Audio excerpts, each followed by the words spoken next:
Hello नमस्कार दोस्तों, स्वागत है स्वीकार के वाईफाई स्टडी में। दोस्तों आज का वीडियो जीके जीएस पर बेस्ड है। ये वीडियो आपके सभी एग्जाम्स के लिए इंपॉर्टेंट है, चाहे वो यूपी पुलिस हो, यूपीएससी हो, यूपी पीसीएस हो, एसएससी हो, रेलवे हो, कोई भी एग्जाम हो जिसमें जीके जीएस पूछी जाती है उन सभी के लिए दोस्तों ये वीडियो इंपॉर्टेंट होने वाला है। दोस्तों अगर आप इस वीडियो की पीडीएफ चाहते हैं तो आप हमारे टेलीग्राम आर के वाईफाई स्टडी से जुड़ सकते हैं, और अन्य जानकारियों के लिए आप हमारे व्हाट्सएप चैनल पर जुड़ सकते हैं। इन दोनों की लिंक मैं डिस्क्रिप्शन में दे दूंगा, वहां से आप देख सकते हैं। पहला प्रश्न जो है, पहला प्रश्न है, निम्नलिखित में से कौन सी एक सकल घरेलू उत्पाद यानी जीडीपी गणना करने की विधि नहीं है? ऑप्शन है उत्पादन विधि, हास्यमान लागत विधि, आय विधि और व्यय विधि। तो दोस्तों आपको बता दें कि जो जीडीपी की गणना करने की विधियां होती हैं वो तीन होती हैं, तीन विधियां होती हैं। पहली जो विधि है, पहली विधि होती है उत्पादन विधि, पहली विधि उत्पादन विधि होती है। दूसरी जो विधि है वो आय विधि है, और तीसरी विधि होती है व्यय विधि। यानी ये तीन विधियां होती हैं जीडीपी की गणना करने के लिए। जीडीपी की गणना करने के लिए तीन विधियां होती हैं, उत्पादन, आय और व्यय। जो हास्यमान विधि है ये विधि नहीं होती, तो ऑप्शन नंबर बी इसका जो है सही उत्तर हो जाएगा। प्रश्न नंबर 2 है, उत्तर प्रदेश में किसान बही योजना कब लागू की गई थी? ऑप्शन है 1970 में, 1975 में, 1990 में या फिर 1992 में। तो उत्तर प्रदेश में किसान बही योजना 1992 में लागू की गई थी। ऑप्शन नंबर डी इसका सही उत्तर हो जाएगा। स्वतंत्र भारत की प्रथम औद्योगिक नीति की घोषणा कब की गई थी? स्वतंत्र भारत की प्रथम औद्योगिक नीति की घोषणा कब की गई थी? तो दोस्तों इसकी जो घोषणा हुई थी वो 6 अप्रैल 1948 को हुई थी। 6 अप्रैल 1948 को भारत की प्रथम औद्योगिक नीति की घोषणा हुई थी। तो ऑप्शन नंबर इसका जो बी है वो सही उत्तर हो जाएगा, 1948। स्वतंत्रता के बाद देश की प्रथम औद्योगिक नीति की घोषणा 6 अप्रैल 1948 को उस समय हुई थी जब डॉक्टर श्यामा प्रसाद मुखर्जी जो है उद्योग मंत्री हुआ करते थे। इसी के दौर में देश में मिश्रित और नियंत्रित अर्थव्यवस्था की नींव पड़ी थी। तो ऑप्शन नंबर इसका जो बी है वो सही उत्तर हो जाएगा। प्रश्न नंबर 4 है, भारतीय आयकर अधिनियम की धारा 88 में उपलब्ध आयकर छूट को समाप्त करने की सिफारिश निम्नलिखित समिति ने की थी? कौन सी समिति ने की थी ये बताना है। ऑप्शन है चलैया समिति, केलकर समिति, सोम समिति या फिर रंगराजन समिति।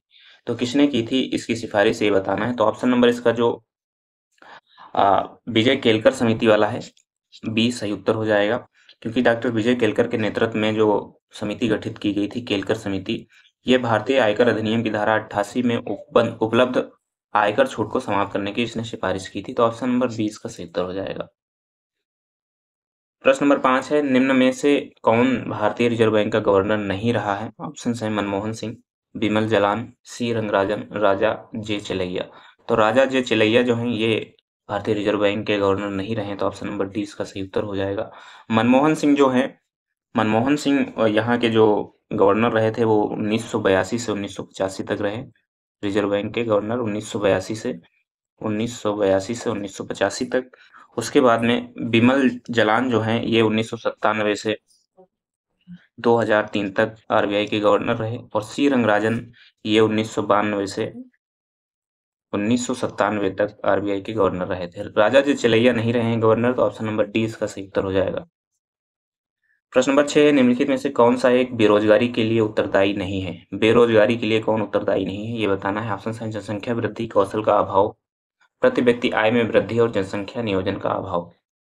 तो दोस्तों जनसंख्या वृद्धि, कौशल का अभाव और जनशक्ति नियोजन का अभाव, ये तीनों बेरोजगारी के लिए उत्तरदायी होते हैं, लेकिन जो प्रति व्यक्ति आय में वृद्धि है ये नहीं होता। तो ऑप्शन नंबर इसका जो सी है वो सही उत्तर हो जाएगा। ऑप्शन नंबर सी सही उत्तर होगा। प्रश्न नंबर 6 है, जनगणना 2011 के अनुसार भारत में स्त्री साक्षरता यानी महिला साक्षरता की दृष्टि से केरल के बाद दूसरा स्थान किस राज्य का है? तो दोस्तों आपको बता दें 92%, 92.1% केरल की साक्षरता थी, और 89.3% मिजोरम की साक्षरता थी, और 84.7% जो है गोवा की साक्षरता थी। तो दूसरा स्थान आपका मिजोरम का हो जाएगा। तो ऑप्शन नंबर इसका जो सी है वो सही उत्तर हो जाएगा। ऑप्शन नंबर सी इसका सही उत्तर हो जाएगा। महिला साक्षरता की दृष्टि से केरल के बाद दूसरा स्थान मिजोरम का है।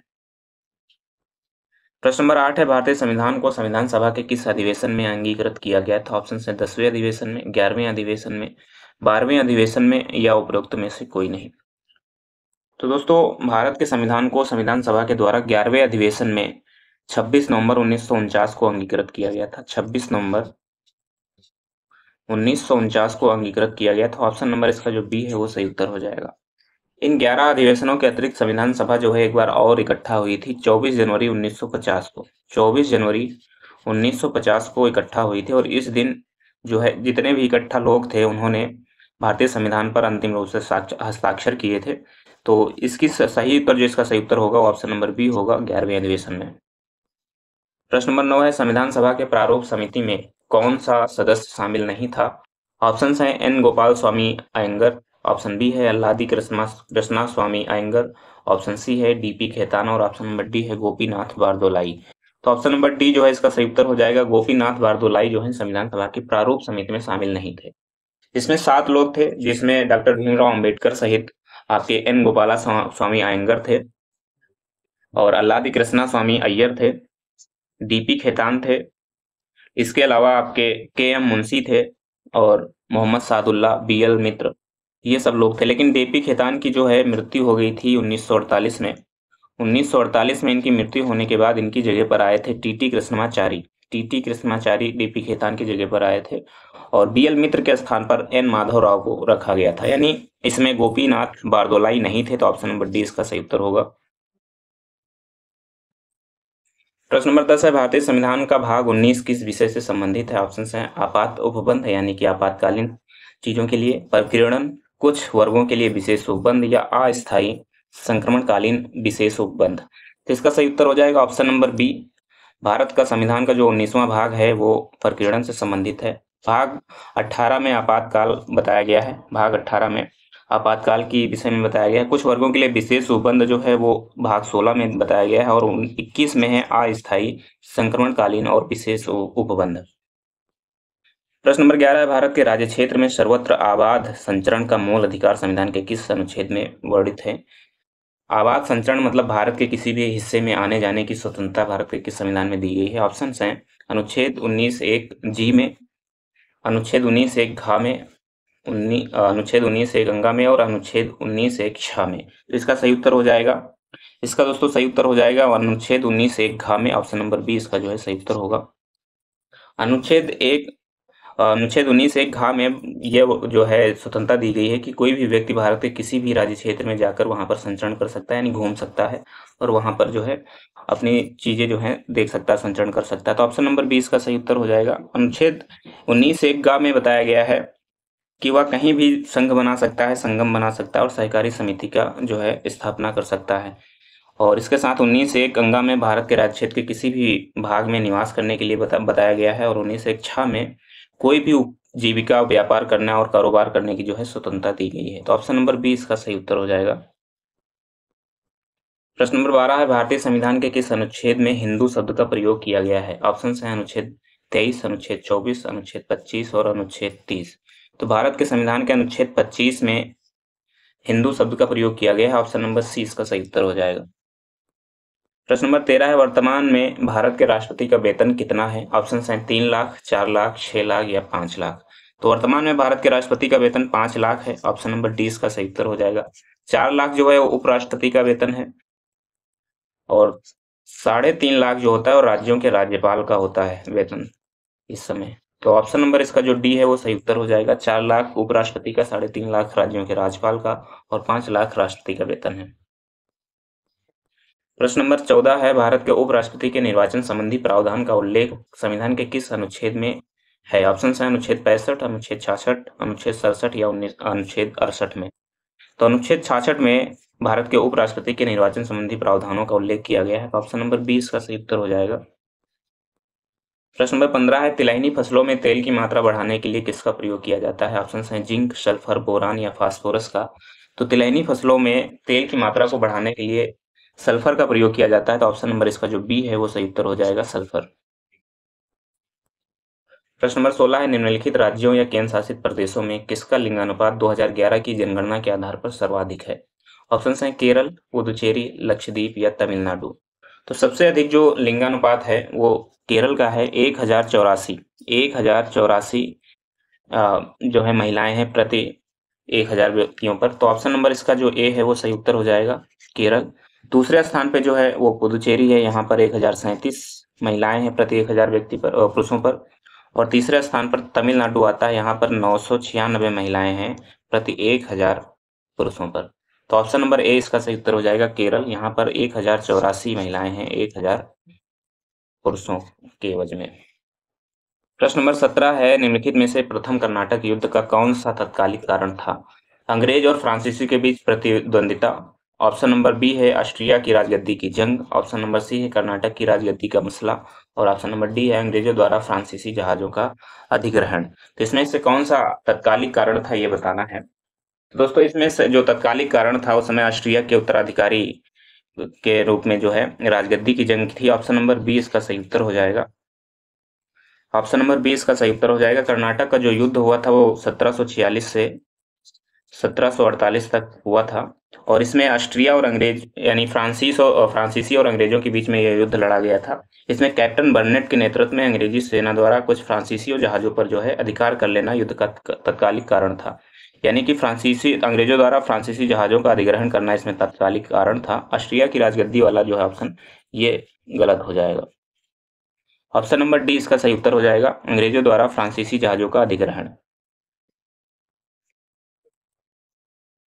प्रश्न नंबर 18 है, उस समय जब नेपोलियन की शक्ति के सामने यूरोप में साम्राज्य धराशायी हो रहे थे, नीचे लिखे गवर्नर जनरलों में से किस एक ने भारत में ब्रिटिश पताका फहराए रखी थी? ऑप्शंस हैं Lord Dalhousie, Lord Cornwallis, Lord Wellesley या फिर लॉर्ड हेस्टिंग। तो इसका सही उत्तर हो जाएगा option number C Lord Wellesley. Bharat की ओर सबसे पहले जो लॉर्ड वेलेजली आए थे वो 1797 को इन्होंने प्रस्थान किया था और सबसे अंधकारमय समय था ये जब वेलेजली भारत की तरफ आए थे। नेपोलियन मिस्र और सीरिया को विजिट कर चुका था इस समय जब वेलेजली आया था। वेलेजली ने यहाँ पर आकर सबसे पहले भारत में सहायक संधि प्रणाली का प्रयोग किया जिससे अंग्रेजी सत्ता की श्रेष्ठता स्थापित हो गई थी और नेपोलियन का भय भी यहाँ पर समाप्त हो गया था। तो ऑप्शन नंबर सी इसका सही उत्तर हो जाएगा लॉर्ड वेलेजली। प्रश्न नंबर 19 है, जनगण मन पहली बार किस अवसर पर गाया गया था? ऑप्शन है भारतीय राष्ट्रीय कांग्रेस के अधिवेशन 1896 में या फिर कांग्रेस अधिवेशन 1905 में, कांग्रेस का अधिवेशन 1911 या फिर कांग्रेस का अधिवेशन 1919 में। सबसे पहले जनगण मन कांग्रेस अधिवेशन जो हुआ था 1911 में यहाँ पर गाया गया था। तो ऑप्शन नंबर इसका जो सी है वो सही उत्तर हो जाएगा। जनगण मन की जो रचना की थी वो रविन्द्रनाथ टैगोर द्वारा मूल रूप से बंगला भाषा में किया गया था और इसका जो हिंदी संस्करण था वो भारतीय संविधान सभा के द्वारा 24 जनवरी 1950 को अपनाया गया था और इसे सबसे पहली बार जो है 1911 में कांग्रेस के अधिवेशन में जो कोलकाता में हुआ था वहां पर गाया गया था। तो ऑप्शन नंबर सी इसका सही उत्तर हो जाएगा। प्रश्न नंबर 20 है, हड़प्पन संस्कृति के संदर्भ में शैलकृत स्थापत्य के प्रमाण कहाँ से मिले हैं? ऑप्शन है कालीबंगा, कोर्दजी, धौलावीरा या फिर आमरी से। तो हड़प्पा के धौलावीरा से जो है हड़प्पन संस्कृति के शैलकृत स्थापत्य मिले थे। ऑप्शन नंबर इसका बी सही उत्तर हो जाएगा। प्रश्न नंबर 21 है, कश्मीर में कनिष्क के शासनकाल में जो बौद्ध संगीत आयोजित हुई थी उसकी अध्यक्षता निम्नलिखित में से किसने की थी? ऑप्शन हैं पार्श्व ने, नागार्जुन ने, शूद्रक ने या फिर वसुमित्र ने। तो इसकी स्थापना जो अध्यक्षता की थी वसुमित्र ने की थी। तो ऑप्शन नंबर इसका जो बी है वो सही उत्तर हो जाएगा। दोस्तों बौद्ध संगीतियां 4 हुई थी। बौद्ध संगीतियां जो हैं वो 4 हुई थी। पहली 483 में हुई थी, 483 ईस्वी पूर्व में हुई थी और ये जो हुई थी राजगृह में हुई थी और इसमें जो अध्यक्ष थे वो महाकश्यप थे। ये पहली संगीति थी बौद्ध की। और दूसरी जो हुई थी वो 383 ईस्वी पूर्व में हुई थी, 383 ईस्वी पूर्व में, और इसकी जो अध्यक्षता की थी वो सवा कामी ने की थी। तीसरी जो संगीति हुई थी 250 ईस्वी पूर्व में हुई थी और इसकी अध्यक्षता मुगलिपुत्र ने की थी। और चौथी संगीति आपकी जो हुई थी इसकी जो अध्यक्षता की थी वसुमित्र ने की थी। तो ऑप्शन नंबर इसका जो डी है वो सही उत्तर हो जाएगा। प्रश्न नंबर 22 है, शून्य का आविष्कार किसके द्वारा किया गया था? ऑप्शन हैं आर्यभट्ट के द्वारा, भास्कर प्रथम के द्वारा, बारहमिहिर के द्वारा या किसी अज्ञात भारतीय के द्वारा। तो किसी अज्ञात भारतीय के द्वारा शून्य का आविष्कार किया गया था। ऑप्शन नंबर डी इसका सही उत्तर हो जाएगा। विश्व की सबसे पुरानी व विकसित नहर व्यवस्था भारत में कौन सी है? विश्व में सबसे पुरानी और विकसित नहर व्यवस्था भारत में कौन सी? ऑप्शंस हैं गंगा नहर, शिकरी नहर, इंदिरा गांधी नहर परियोजना या कृष्णा गोदावरी नहर परियोजना। तो विश्व की सबसे पुरानी और विकसित नहर परियोजना में गंगा नहर का नाम आता है। ऑप्शन नंबर ए इसका जो है सही उत्तर हो जाएगा। गंगा नहर इसका जो निर्माण है वो बीकानेर के तत्कालीन महाराजा गंगा सिंह के द्वारा करवाया गया था यह नहर सतलुज नदी से फिरोजपुर के निकट हुसैनीवाला से निकाली गई है। इसका निर्माण जो है 1927 में पूरा हुआ था। ऑप्शन नंबर ए इसका सही उत्तर हो जाएगा। प्रश्न नंबर 24 है, राज 3077 एक प्रजाति है मक्का की, ज्वार की, मूंगफली की या गेहूं की।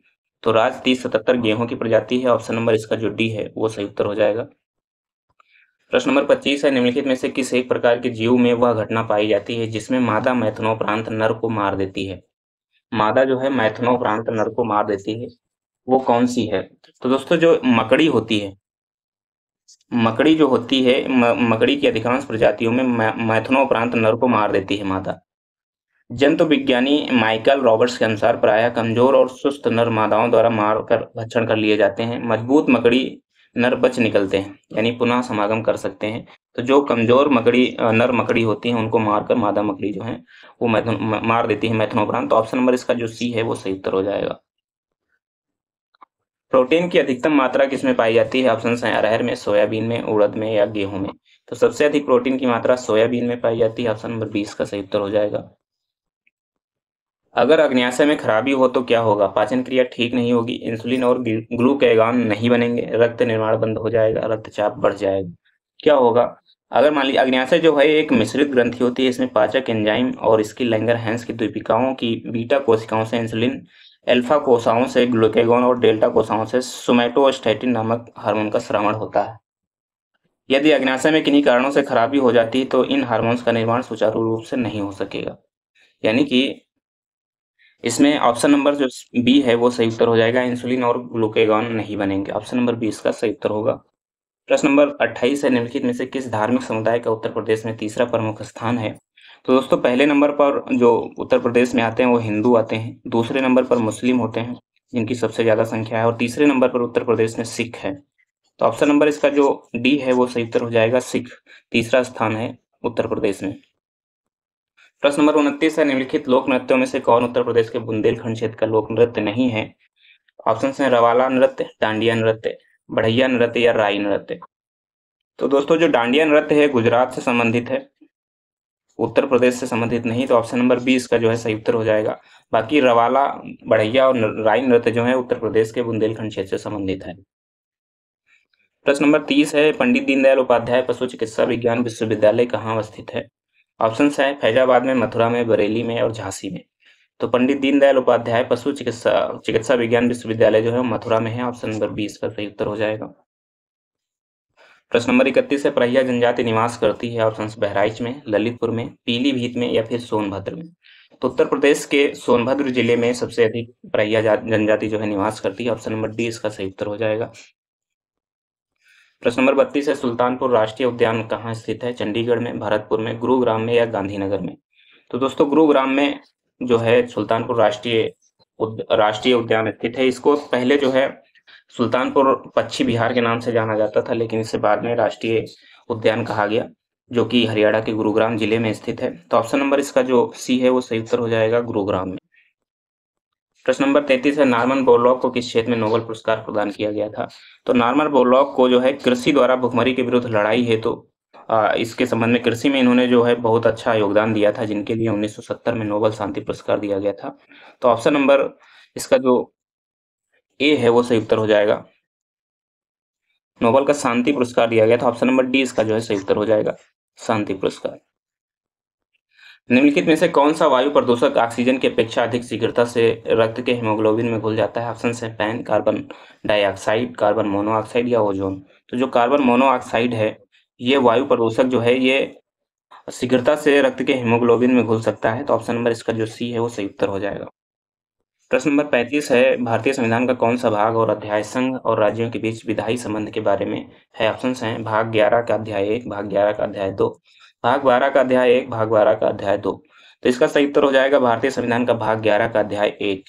भाग 11 का अध्याय 1 जो है ये संघ और राज्यों के बीच विधायी संबंध के बारे में है, जबकि भाग 11 अध्याय 2 जो है वो प्रशासनिक संबंधों के बारे में है। तो ऑप्शन नंबर ए जो है इसका सही उत्तर हो जाएगा। तो ये थे आज के जीके जीएस के 35 प्रश्न लगभग जो आपके लिए थे। उम्मीद है वीडियो आपको पसंद आएगा। अगर पसंद आता है तो लाइक से सब्सक्राइब जरूर करना। धन्यवाद। जय हिंद, जय भारत।